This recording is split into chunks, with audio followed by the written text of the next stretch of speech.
فوج میں کوئی فرد احتساب سے بالاتر اور مستثنا نہیں۔ فوج میں مضبوط اور کڑا احتسابی نظام ہے۔ احتسابی نظام ادارے کے استحکام کے لیے لازم ہے۔ فوج کے ہر فرد کی وفاداری ریاست کے ساتھ ہے، جس میں کسی قسم کی جانبداری کی گنجائش نہیں۔ کور کمانڈرز کا دو ٹوک موقف۔ Army chief general Asim Munir کی زیر صدارت corps commanders conference. Army chief نے کہا کہ شہداء کی قربانیاں رائیگاں نہیں جائیں گی۔ فورم نے سخت سائبر سیکیورٹی اقدامات کے ذریعے قومی سائبر سپیس کے تحفظ پر زور دیا۔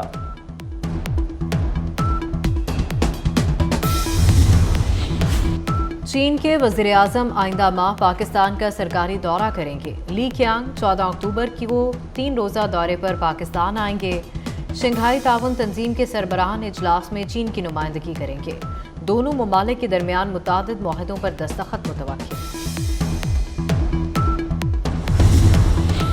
ہم نے گروتھ لے کے آنی ہے، اکانومی میں اسٹیبلٹی لے کے آنی ہے، امپلائمنٹ، پروڈکٹیو امپلائمنٹ، اس کو لے کے آنا ہے۔ پھر ہماری جو اخراجات کم کرنے کی ایک جو ایفرٹ ہے، اس میں ہم نے تیزی لے کے آنی ہے۔ IMF کے ساتھ ہماری جو پروگرام ہے، اس کے لیے جو بھی لوازمات، جو بھی شرائط، ان کی ہم پوری طرح اس کو ہم انڈر سپرویژن ہے اور اس کے لیے اقدامات اٹھائے جا رہے ہیں۔ تو انشاءاللہ امید ہے کہ وقت پر وہ ساری کنڈیشنلٹیز ہم نے جو IMF کی ریکوائرمنٹس ہیں وہ پوری ہو جائیں گی۔ مگر ہمیں یہ بات ذہن میں رکھ لینی چاہیے کہ یہ پاکستان کی تاریخ کا آخری پروگرام ہونا چاہیے IMF کے ساتھ۔ IMF شرائط پوری کریں گے، قرض پروگرام پر اقدامات کر رہے ہیں۔ یہ IMF کے ساتھ آخری پروگرام ہوگا۔ وزیر اعظم شہباز شریف کا وفاقی کابینہ کے اجلاس میں خطاب۔ کہا مہنگائی کی شرح میں کمی کارکردگی کا واضح ثبوت ہے۔ ہمیں اپنے اخراجات میں کمی لانی ہے۔ یہ سفر مشکل ہے مگر ناممکن نہیں۔ سب کو مل کر ایک کلیکٹیو ایفرٹ کرنی ہے، ایک کلیکٹیو گزارش کرنی ہے ان سیکٹرز سے، اور یہ سیکٹرز سب آپ کو معلوم ہے کہ آپ اس کا بوجھ اکٹھے سنبھالیے۔ We all have to contribute, because otherwise we will keep on going to the same for more. جتنے میرے ہول سیلرز، ڈسٹریبیوٹرز، ریٹیلرز، یہ سب میرے بھائی بہن ہیں۔ ہماری دوبارہ آپ سے گزارش ہے، یہ گزارش ہے کہ آپ بڑھیے، اپنا قدم آگے لے کر جائیے to contribute to the country's economy. دوست ممالک سے قرض رول اوور پر مذاکرات حتمی مرحلے میں ہیں۔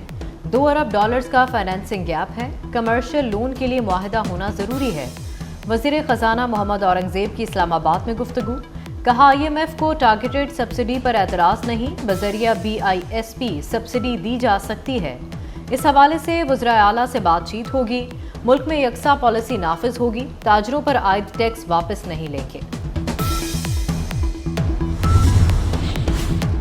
الیکشن کمیشن سے تحریک انصاف کو ایک اور بڑا جھٹکا۔ انٹرا پارٹی انتخابات سے متعلق PTI کی 4 متفرق درخواستیں مسترد کر دی گئیں۔ الیکشن کمیشن کے دائرہ اختیار کو چیلنج کرنے کی درخواست رد۔ رولز کے تحت الیکشن کمیشن سیاسی جماعتوں کے انٹرا پارٹی انتخابات کی چھان بین کر سکتا ہے۔ مخصوص نشستوں کے تفصیلی فیصلے تک کیس التوا کرنے کی درخواست بھی مسترد کر دی گئی۔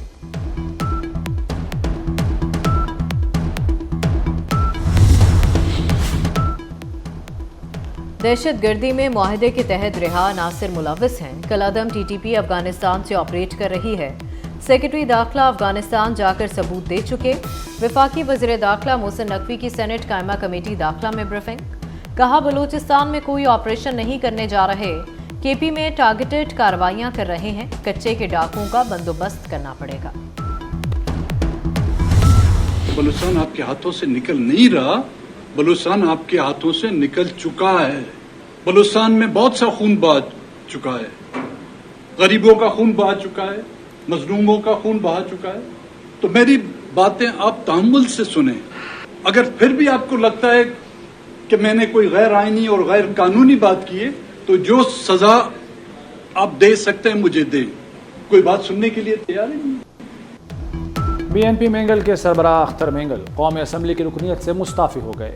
کہتے ہیں بلوچستان میں لوگوں کا بہت خون بہہ چکا، اسمبلی ہماری آواز نہیں سنتی، بیٹھنے کا کیا فائدہ۔ اس سیاست سے بہتر ہے پکوڑا کی دکان کھول لیں۔ اختر مینگل NA 256 خوزدار سے رکن قومی اسمبلی منتخب ہوئے تھے۔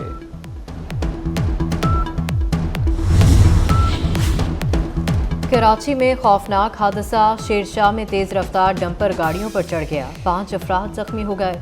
زخمیوں میں 2 بچے اور خاتون بھی شامل۔ حادثے میں کار، وین اور رکشے کو نقصان پہنچا۔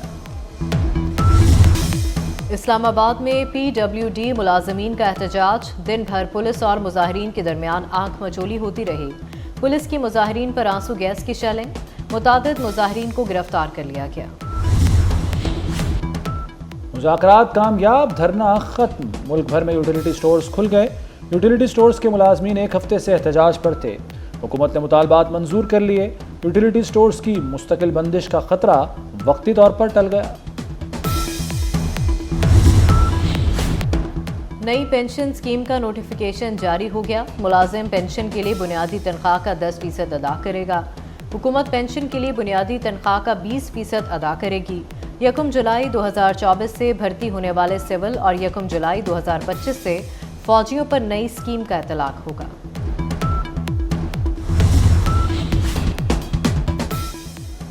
قومی اسمبلی میں ججز کی تعداد بڑھانے کا بل اپوزیشن کے اعتراض پر مؤخر۔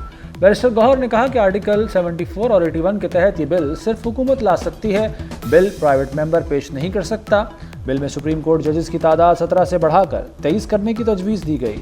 نون لیگ کے دانیال چودھری نے بل ایوان میں پیش کیا۔ وزیر اعلیٰ مریم نواز کی زیر صدارت پنجاب اسکلز ڈیولپمنٹ فنڈ کے امور کا جائزہ اجلاس، نوجوانوں کو قابل قدر ہنرمند افرادی قوت بنانے پر تبادلہ خیال۔ مریم نواز نے کہا نوجوانوں کو مالی طور پر خود مختار بنایا جائے گا۔ ہنرمند نوجوان ملک کا قابل قدر سرمایہ ہیں۔ IT اسکلز اور آن جاب ٹریننگ دی جائے گی۔ بھارت کی طرف سے آنے والے بادلوں نے لاہور کو نرغے میں لے لیا۔ لاہور میں وقفے سے بارش۔ فیصل آباد، سرگودا، راولپنڈی، مری، بھاولپور، ملتان میں جل تھل ایک ہو گیا۔ پشاور، نوشہرہ، مانسہرہ، ایبٹ آباد، باجوڑ، محمد میں برسات۔ خیبر، کوہاٹ، بنوں، وزیرستان اور ڈیرہ اسماعیل خان میں بھی بادل کھل کر برسے۔ بارشوں کا اسپیل آج تک جاری رہے گا۔ پاکستان نے جیت کی چابی شکست کے اندھے کنویں میں پھینک دی۔ اپنی سرزمین پر لگاتار 10 ٹیسٹ میچوں کی شکست۔ آسٹریلیا، انگلینڈ کے بعد بنگلہ دیش نے بھی چاروں شانے چت کر دیا۔ پاکستان نے آسٹریلیا سے 1-0 اور انگلینڈ سے 3-0 سے سیریز ہاری۔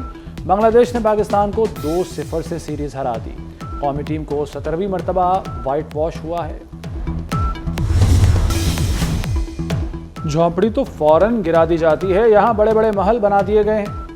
چیف جسٹس پاکستان کے ماگلا ہلز نیشنل پارک کیس نظر ثانی اپیل پر ریمارکس۔ کہا ہم نے نیشنل پارک کو تحفظ دینے کے لیے یہ فیصلہ دیا، فیصلہ ریسٹورنٹ مالکان کی رضامندی سے دیا۔